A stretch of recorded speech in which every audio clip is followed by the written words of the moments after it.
ৰাইজৰ মনৰ কথাৰ বুজ ল'বলৈ মৰিয়নীত উপস্থিত সাংসদ গৌৰৱ গগৈ। মৰিয়নী সমষ্টিৰ কেইবাখনো ৰাজহুৱা সভাত বুধবাৰে উপস্থিত হয় সাংসদ গৌৰৱ গগৈ। মৰিয়নী নকছাৰী অঞ্চলৰ 5খন ৰাজহুৱা সভাত উপস্থিত হৈ ৰাইজৰ মনৰ কথা বুজ ল'লে সাংসদগৰাকীয়ে। পূব যোৰহাট ব্লক কংগ্ৰেছ কমিটিৰ অধীনস্থ কঠালগুৰি মণ্ডল কংগ্ৰেছ কমিটিৰ দিহিঙীয়াপাৰ চাহ বাগিচাত, মধ্য নকছাৰী মণ্ডল কংগ্ৰেছ কমিটিৰ দেবেৰাপাৰ চাৰিআলিত, উত্তৰ পূব নকছাৰী মণ্ডল কংগ্ৰেছ কমিটিৰ অৰুণোদয় পুথিভঁৰাল ৰাজহুৱা প্ৰেক্ষাগৃহত, বালিজান মণ্ডল কংগ্ৰেছ কমিটিৰ বালিজান নতুন মাটি গাঁৱত আৰু পূব নকছাৰী মণ্ডল কংগ্ৰেছ কমিটিৰ সভাখন মগ্ৰৈ গাঁৱত অনুষ্ঠিত কৰে। দেবেৰাপাৰ চাৰিআলিত উপস্থিত হৈ প্ৰথমে বীৰ লাচিত বৰফুকনৰ প্ৰতিমূৰ্তিত বন্তি প্ৰজ্বলন কৰি সেৱা লয় যোৰহাটৰ সাংসদগৰাকীয়ে। তাৰ পিছত ৰাইজক উদ্দেশ্যি বক্তব্য প্ৰদান কৰে। নিজৰ অধিকাৰৰ বিষয়ে মাত মাতিবলৈ ৰাইজক সাহস দিয়ে আৰু ৰাইজৰ লগত থাকি সমস্যাসমূহ সমাধান কৰাৰ প্ৰয়াস কৰিব বুলি কথা দিয়ে সাংসদ গৌৰৱ গগৈয়ে।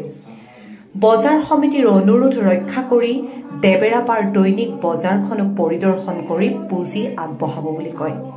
কেইবাটাও দল সংগঠনে তেখেতক সম্বৰ্ধনা জনায়। সভাকেইখনত ৰাইজৰ বিপুল উপস্থিতি দেখা পোৱা গ'ল। বহুজনে আবেদন নিবেদন কৰা দেখা যায়। তাৰ মাজতে নকছাৰী সমন্বয় মহিলা সমিতিক তেওঁৰ উন্নয়ন পুঁজিৰ পৰা 2 লাখ টকা দিয়াৰ কথা ঘোষণা কৰে।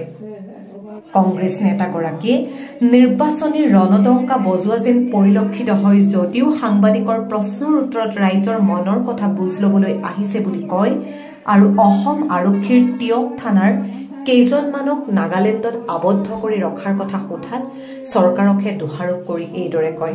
Bureau report, any express.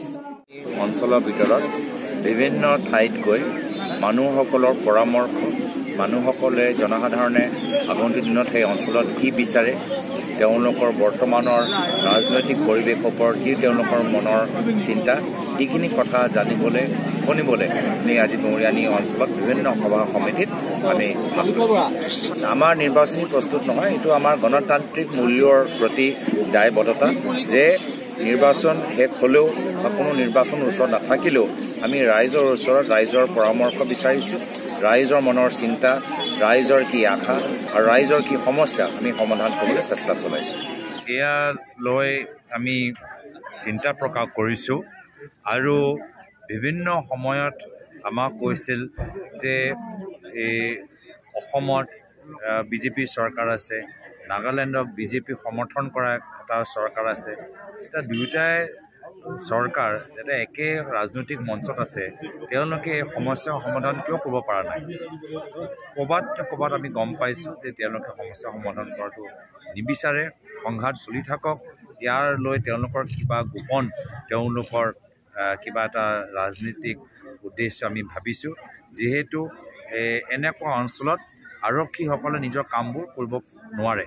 এনেকুৱা অঞ্চলত চোৰ ডকাইত আহোঁতে যাওঁতে যথেষ্ট সুবিধা পায়।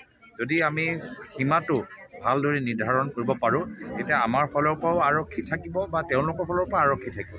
যেতিয়া এটা সীমাৰ ওপৰত যেতিয়া এটা সন্দেহ এটা স্থিতি থাকে, তেতিয়াহ'লে পুলিচ প্ৰশাসনো নিজৰ কামখিনি কৰিব নোৱাৰে আৰু যিসকল চোৰ ডকাইত স্মাগলিং যিসকলে কৰে, অবৈধ কামবোৰ কৰে, তেওঁলোকে এইখিনি কাম কৰিবলৈ এটা সুযোগ পায়। তো ক'ৰবাত এই ধৰণৰ সমস্যা আজিলৈকে যে চলি আছে, আমি সেইটোৱে আমাৰ মনৰ এটা সন্দেহ যে তেওঁলোকে জোৰ জবৰণ তেওঁলোকে সমস্যাটো সমাধান নাই কৰা, যাৰ ফলত এই বিভিন্ন চিণ্ডিকেট অবৈধ কাম কৰা মানুহবোৰে যে বেলেগ ধৰণে সুবিধাটো পায়।